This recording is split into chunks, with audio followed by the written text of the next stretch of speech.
Welcome to MyMacDLife, and powered by the Support Sight Foundation. This podcast is about macular degeneration and the devastating impact it has on millions of people and their families every single day, 365 days a year. Our mission is simple: to bring hope, optimism, perspective, and education to our listeners. So tune in, buckle up, and put your listening ears on. Support for today's MyMacDLife podcast comes from Healthy Vision Association, Novartis, Vispero, Centric Bank, and Hinkelstein & Associates. Learning to live with MacD is a challenge 365 days a year. So what you have to do is you have to learn how to change the things that you do. Why? You already know why, because you can't see as well. And you want to make your life easier, and we're here to help you do that. So the tips that we're going to talk about in our shows, we hope are simple things that you can integrate into your life that are going to make a really big difference. Number one, make what you want to see larger. So that really means magnification. Magnification is your friend when you have macular degeneration. And because MacD is progressive, your magnification is most likely going to change either over time or depending on what you're reading. So here's how it works. And your eye doctor might have told you this stuff, but if they did, great. Here's a little refresher. And if they didn't tell you, now you know. Relative distance magnification. So what that means is that what you're looking at is brought closer to the eye. So in other words, sit closer to the TV. I'm sure there are a lot of you out there who do that. You don't have the right magnification, so you sit closer to that 55-inch screen, right? That's called relative distance magnification, where you physically move closer to the object you're trying to see, or you move the object closer to you. Next, relative size magnification. So that's when the object is made larger. I know lots of you have large print books. Maybe you even have large print checks from your bank, which, by the way, if you don't, you should order them. It's a great idea. Or you bumped up your game. You went from a 28-inch screen or 27, whatever they make, and now you have the big, grand 72-inch screen. So that's relative size magnification. And then the last one I'm going to talk about, and I know it's, I don't want to go too fast here, but it's called angular magnification. It's that thing you're looking at isn't changed in how far it is away from you, or you didn't bump up the size of it, okay? But you're putting it like an optical system, it's called, between the object and the eye, and you make it larger with that optical system. That's a fancy word or words for hand magnifier, like the good old-fashioned magnifying glass. Some of you might have a telescope, that you click on your glasses, or hopefully a lot of you have electronic magnification, like a device, like a CCTV, or a portable electronic magnifier, or a reader, the things that our friends at Vispero talk about. That's your tip for the day. Think about it, use it, make it easier for yourself. You deserve it.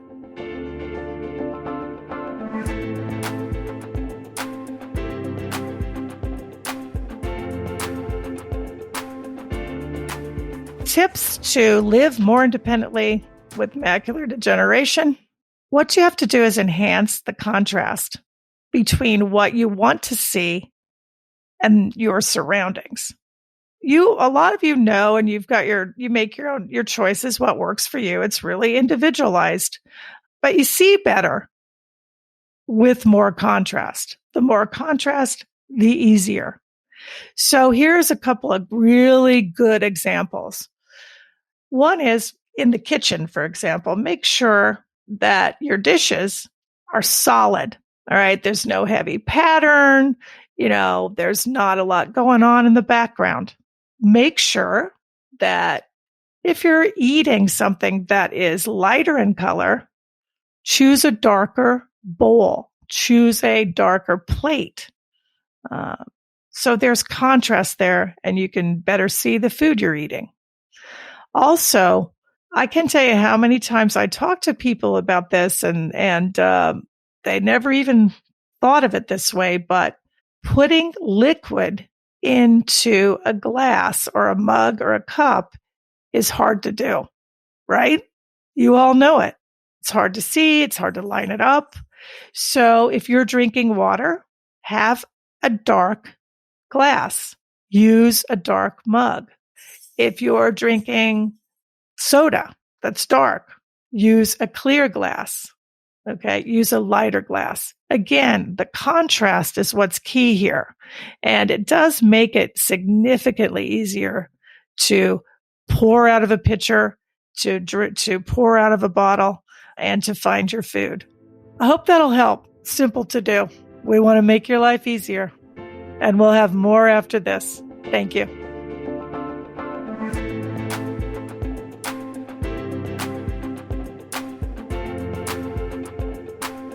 A tip to maintain independence while living with MacD. Be your own advocate. You got to talk about it. You got to advocate for yourself. Tell your friends you're visually impaired. Tell your family. They want to help you. Ask for large print menus. Order large print checks from your bank. Get large print books from your library, whether it's in your retirement community or you're online. Think about what you need to make your life better and don't be afraid to ask for it.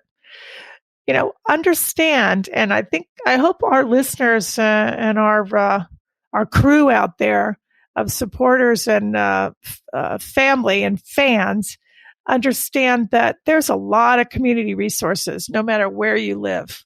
Support groups, transportation services, agencies, and we're happy to help you with that too at MyMacDLife. Don't forget, we are a resource as well. So we're advocating for you on MyMacDLife and at the Support Site Foundation every single day. And you need to do the same. That's right. It's all about awareness.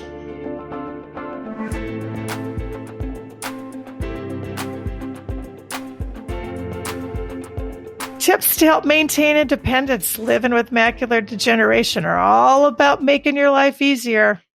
We hope you're listening. And maybe even if you're in a situation where you can jot these down, go for it.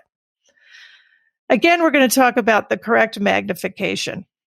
Make sure you're using the correct magnification product and the product power for the task.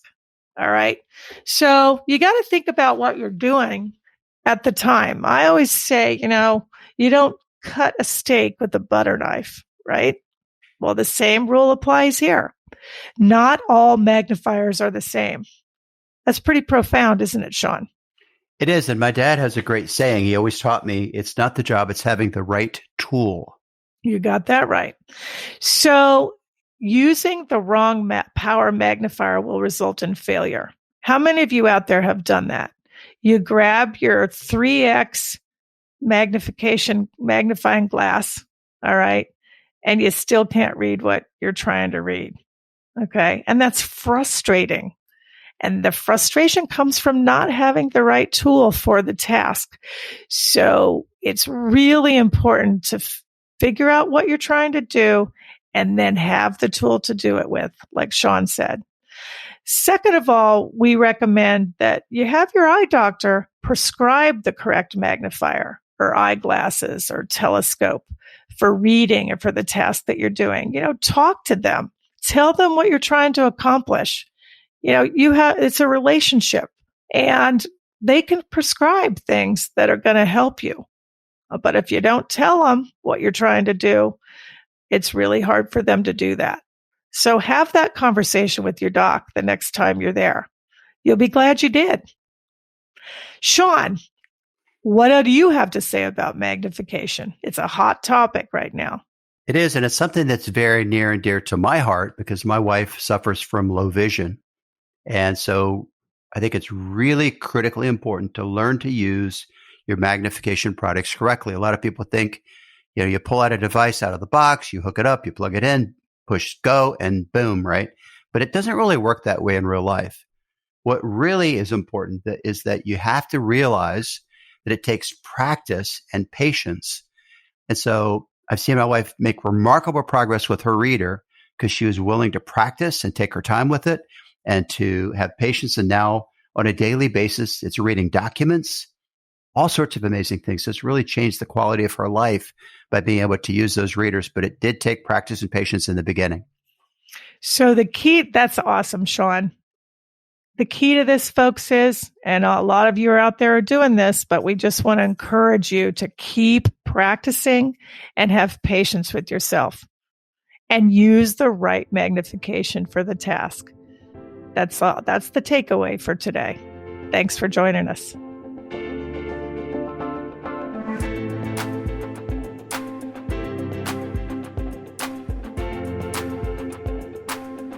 Here's a practical tip for living with macular degeneration.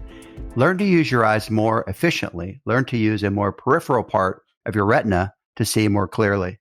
You know what that really means, Sean? And this is important because MACD is a central vision disease. Right. So it's really the center, as our listeners know. And you can train, you don't see with your eyes, you see with your brain. So you can train yourself, believe it or not, folks, you can learn new tricks here. And that's the point of these tips, is you can train yourself to look through the peripheral part of your vision. So to the side, or train yourself for your eyes to move to the side or move your head. So if you're speaking with someone or you're looking at something, you might want to reposition your body until you learn how to do it only with your eyes. So again, just like everything else, that takes practice. You really can teach yourself how to do it, as well as ears for eyes. Yeah, and Don, when you say ears for eyes, what does that mean? Because I think that's a really powerful point. So tell our listeners what you mean by ears for eyes. It's pretty simple. I'm sure everyone out there listening, and even if you're not listening, so ears for eyes means, get books and magazines on tape.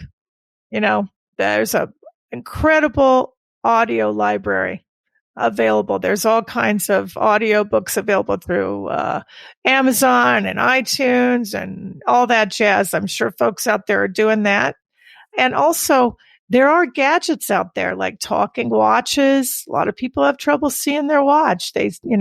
Clocks, talking scales, although I don't know that I would want to use one of those. But anyway, talking glucometers, all kinds of things that use that text-to-speech technology. So that's really ears for eyes.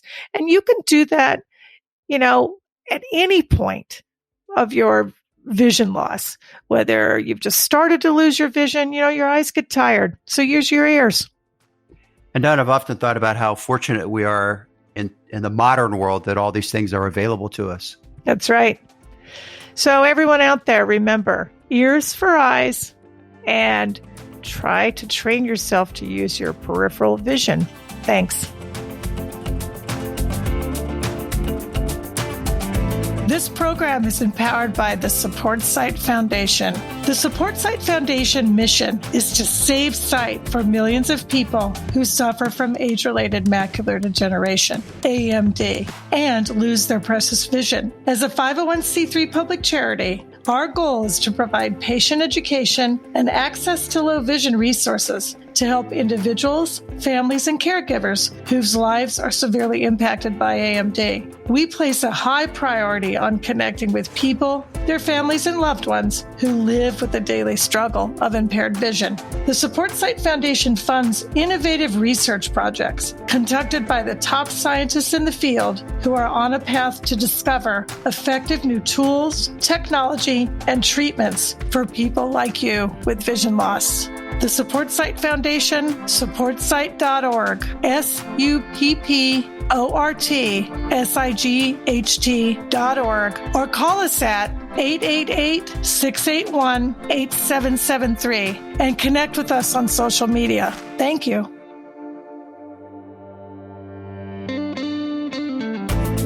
Thanks for being with us on MyMacDLife, the podcast with a vision to bring hope, optimism, perspective, and education to our listeners. For more information and many great, incredible resources, visit MyMacDLife.org. This program is supported by amazing listeners like you. During the season of giving, please consider a donation to keep our mission moving forward. Remember to subscribe to this podcast on iTunes or wherever you get your podcasts. Until next time, keep living with hope.